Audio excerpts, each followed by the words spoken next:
Access News takes you back to the news, made news, this week in history.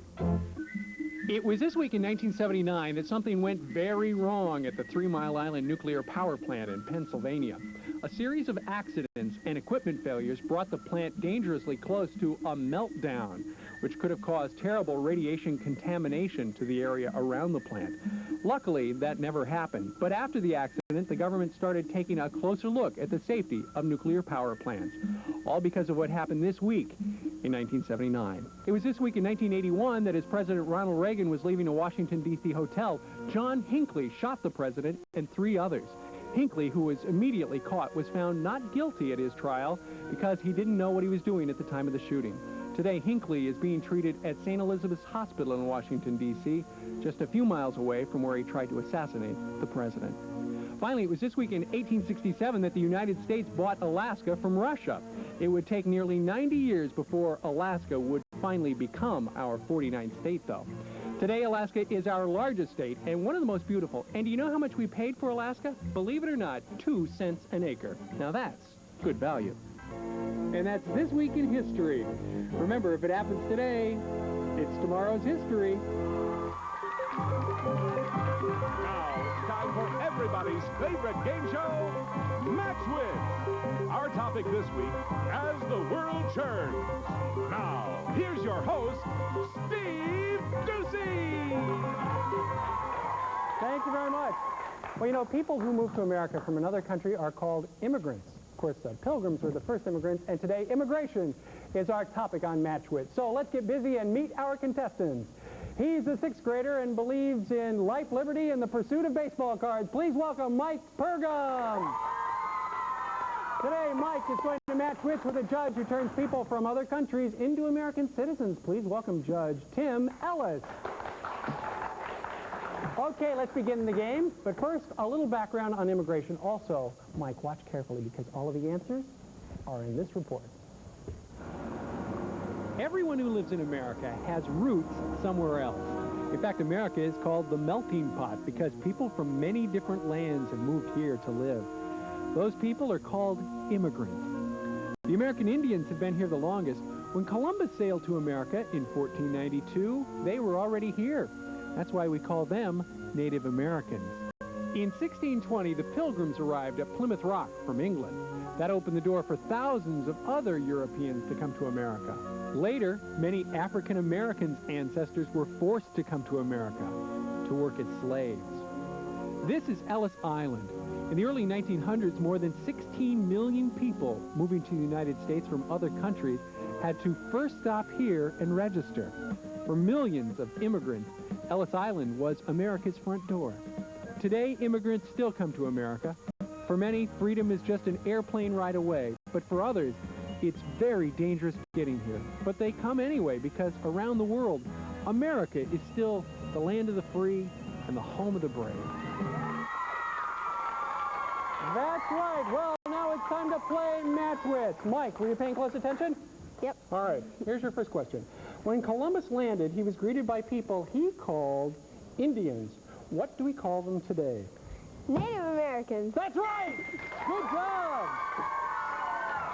All right, Judge Ellis, this year an estimated 4,200 people will move to the United States from Turkey and Greece. Your question is, what's the best way to clean a stain of Turkey and Greece? I've got the answer to that one. What is it? Powder. What kind of powder? Talcum powder. Oh, Judge, sorry. Survey says the correct answer, club soda. All right. Mike, your second and last question. What tiny island in New York Harbor was called America's front door? Ellis Island. That's right! All right, Judge Ellis, your final question. You want to go double or nothing? Yeah, absolutely. Okay. We all know that history considers our country's first immigrants to be the Pilgrims, those voyagers who sailed to Plymouth Rock. Your question, how many miles per gallon do you get with a Plymouth Voyager? 4. That was Lee Iacocca on the buzzer. No, it's 24 city, 29 highway. Well, Judge, thank you very much. You're a real good sport. Thanks I'm glad to be here. Okay, thank you very much. Bye-bye. But it looks as if Mike is our big winner. And I tell you what, Mike, You are going to receive this lovely trophy. Also, here's our announcer to tell you what else you won. The Statue of Liberty says, "Give me your tires." So we're going to give them to you for a one-night pajama party. That's right. Tell your mom to open up that guest room and wash those guest towels, because anybody who's tired tonight is sleeping over at your house. Nighty-night. Mike, congratulations. Thanks for playing today. Well, long before the Pilgrims immigrated to these United States, Native American Indians lived here. Thanks to movies, a lot of people have the wrong idea of what they're like. So let me introduce you to a real-life Native American Indian girl and her mom so you can see what they're really like.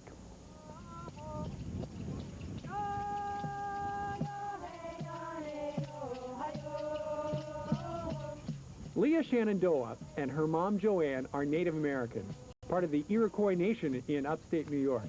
Leah used to live outside of Washington, D.C., but she and her mom moved to Indian Territory so they could be close to their family and close to their traditions. Actually, it's just kind of a way of life that's just a little bit different. It's a very special way, and we're very privileged. Since Leah moved to the territory, she's learned a lot about what it means to be an Iroquois. She's learned dances from her aunt, songs from her mom, and her grandmother taught her not only how to bead, but about other parts of Iroquois culture as well. She teaches me how to cook sometimes when I go over there, and I help her with ceremonies, getting all the food ready.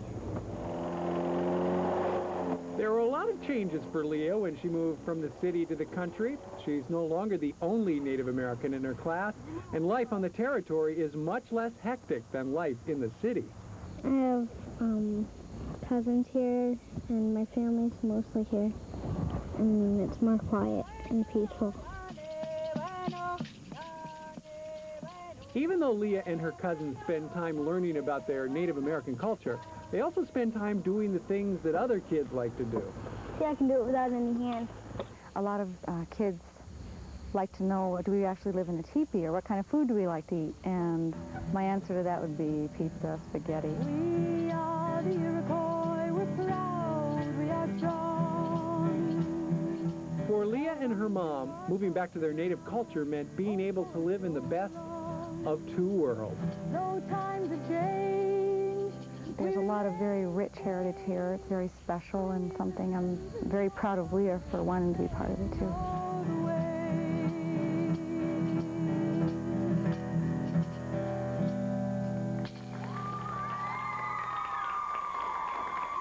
The Iroquois people have lived here in North America for 2,000 years, and that's a long time. Although some experts say other tribes. Stick around, we've got turkeys coming up in just a minute. I think she's a furry-headed frog face. If you want to know the truth of it.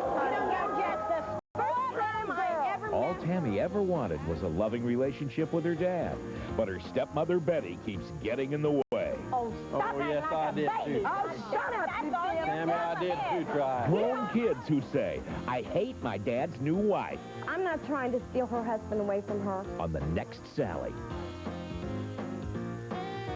Monday at 4 on Channel 8. Monday on News 8 at 5, we've got the number on presidential hopefuls and congressional candidates. Hello, I'm Pete Schulberg. Voters across the nation are calling Corvallis to get something you might want. Also, as advertising increases for the nicotine patch, so do concerns. We'll have a medical update. And the Elvis stamp awaits your approval. We'll show you where you can cast your vote. Start your week with these stories along with the top news of the day, Monday on News 8 at 5. Hello, I'm Kathy Smith from News 8. Homelessness can touch anyone's life. You can help homeless families by donating a check of any amount to the Channel 8 Homeless Family Fund. Every penny will go to house, feed, and clothe needy men, women, and children. Send your donation to the Homeless Family Fund, 1501 Southwest Jefferson, Portland, Oregon, 97201. Help those less fortunate. Donate to the Channel 8 Homeless Family Fund.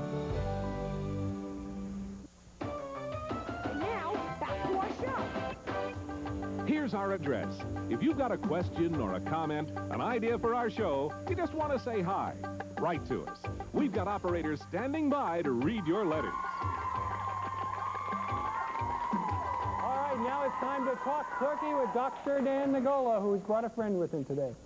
Howdy, Dr. Dan. Hi, Steve. How are you? Now, you know, Great. you hear stories about turkeys and how stupid they are. Just how stupid are they?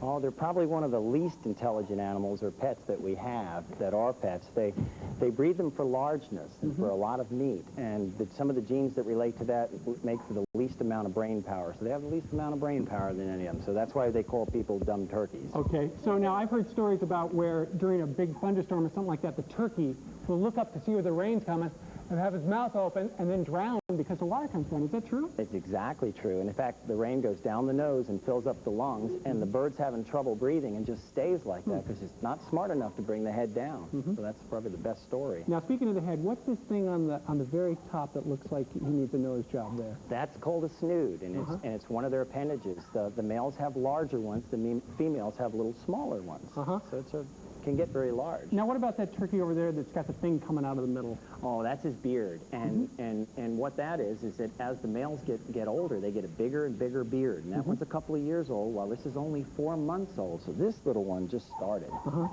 So the males have beards just like people? They do. They have beards just like people. Excellent. All right, Dr. Dan Nigola, thanks for bringing the turkeys by.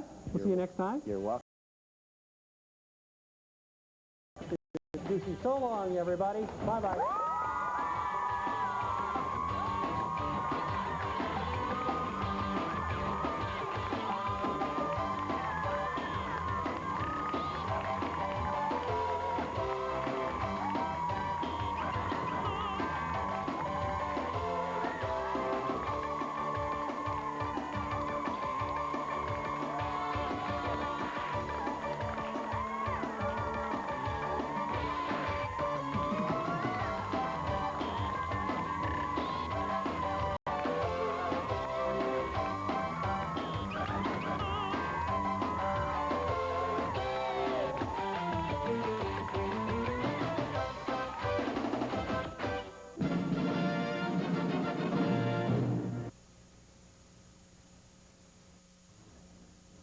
On the next Candid Camera, we'll drive some temps temporarily insane. This looks crazy. Weeknights at 6:30. Exclusive, the inside story of the suicide that rocked Hollywood's Van Dyke family. The tragic fall of daughter Kelly into the world of porn and drugs. The sordid sex tape made hours before she took her life. And Kelly's last desperate phone call to her helpless husband. Now, for the first time, Kelly's grieving family speaks. My sweet little angel. Exclusive, the entire story, Fallen Angel. Monday. There was no applause for this vanishing act. On the next Good Evening, a bone marrow transplant from his sister was the only thing that could save his life. But just before the operation, she disappeared. I don't know if she just got scared and needed some time to be by herself. Hear the incredible finish in this race against time. Then, this competition has got people climbing the walls. Purely an adrenaline rush. Who will be king of the hill, or wall? Monday at 7:30 on Channel 8. Wrap up your weekend tonight on News 8 at 5.